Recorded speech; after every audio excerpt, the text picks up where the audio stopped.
anyways, kasi before Bobby, kasi kanina pa, kinukulit ako na lahat. Actually, even before coming here, sobrang tuwang-tuwa kahapon. Hindi lang ng netizens, ang press, lahat yata ng mga Sharonian, mga fans niyo ni Gabby. Kasi kahapon po, syempre, alam naman natin lahat, nagpusi Shawi. Pinomote niya ang movie ni Casey, yan, na magkakaroon ng kasali sa Soho Film Festival, ang Asian Persuasion.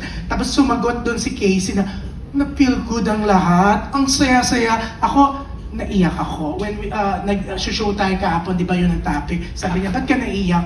Siya, di ba nakaka-feel good after na mang-intriga yung iba, after binigyan ng ibang meaning yung mga sinabi ni Casey. Pero eto, hindi talaga, lagi naman kasi sinasabi nila Nancy, nanay yan, hindi niya matitiis. Hindi pwede magsalita si Sharon ng anything against Casey. And I was very quiet, di ba? Yeah. Kahit So, nagpa-interview pero siya. yun nga, kahapon, ang ganda Shawi, ang daming natuwa.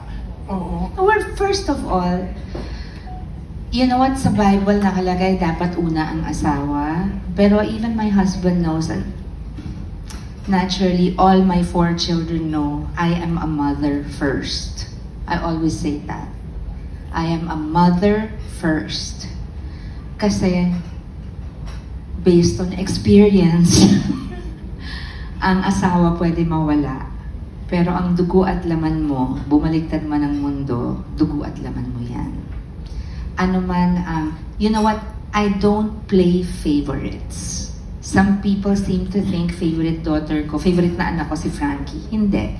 I love all my children equally. It's just that, doon lang tayo sa totoo. Kung sino syempre yung lagi mong kasama, lagi mong katabi, meron ka lang mas nakakasundo. And among all my children, ang kaugali ko si Frankie. And Miguel is my buddy. Miguel is he's such a gentleman. Ang hindi ko nakikita si Casey. So, I will just say this. When she mentions na she's alone, I feel bad because it was her choice.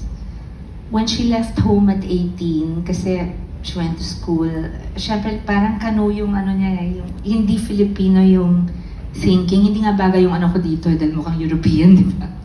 Pero, since she was 18, pinakita pa niya sa amin yung bibili niyang kondo, kami ni Kiko. And hindi ko siya mapigilan because I also wanted her to fly, to learn how to live on her own. And from the time I raised her, when Gabby and I separated, she was 2.5. Until she was 18, ang katulong ko lang magpalaki dyan, mami ko o daddy ko. Pero never ako humingi kahit piso sa mga magulang ko because I wanted to set an example to Casey na ang babae, hindi mo kailangan ng lalaki para mabuhay. You have to work for your own savings and so that meron kang pagkukunan in case di ka makapag-asawa or in case sa kasawiang palad maging fate din niya yung nangyari sa amin ni Gabby. So,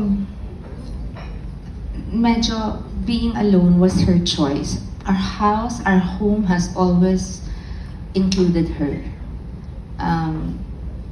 Kiko raised her since she was 9 years old.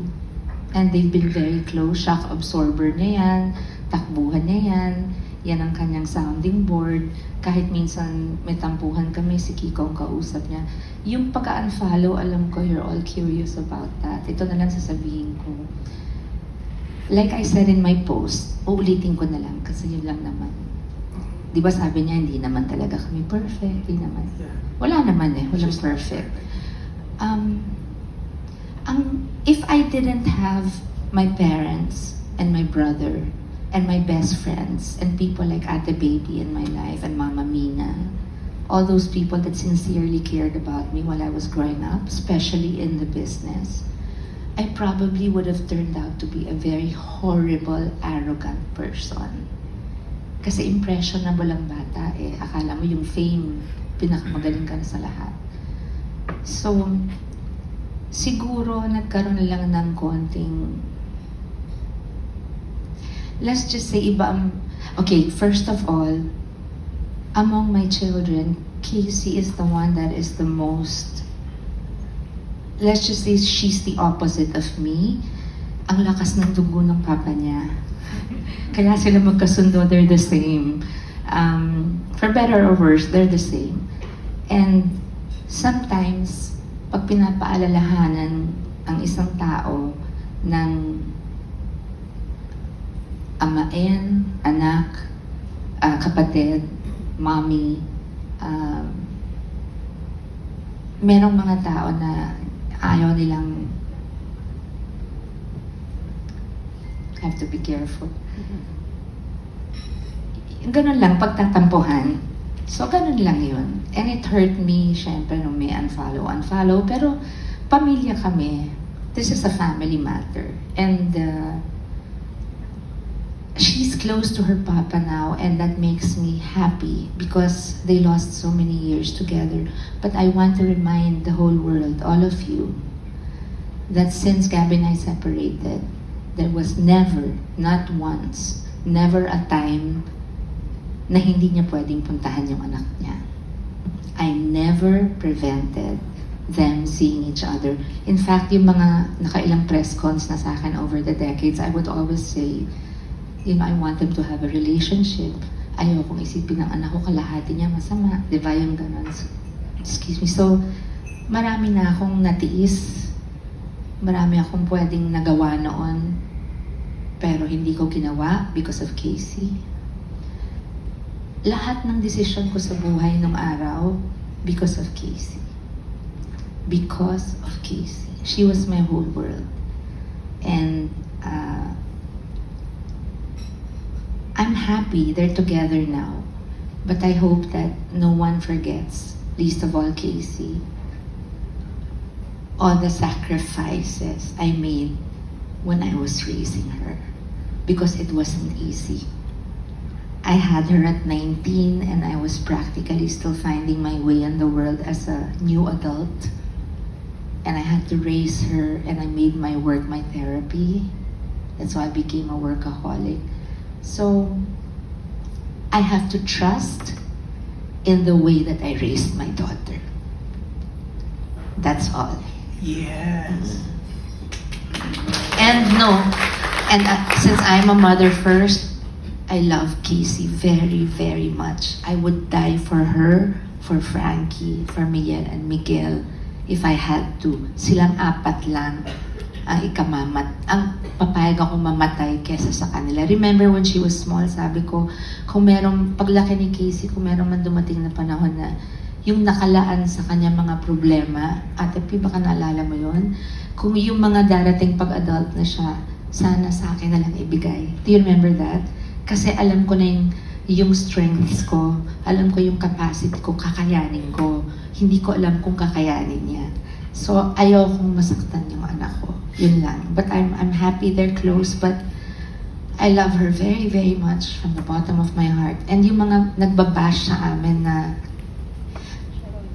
yung bang mga, siguro yung mga gusto maging nanay ni Casey o yung mga troll lang na walang magawa o fans ng iba o fans niya na hindi nakakaintindi, huwag kayong magdunong-dunungan kasi hindi kami yung pamilya. Ang showbiz, trabaho namin.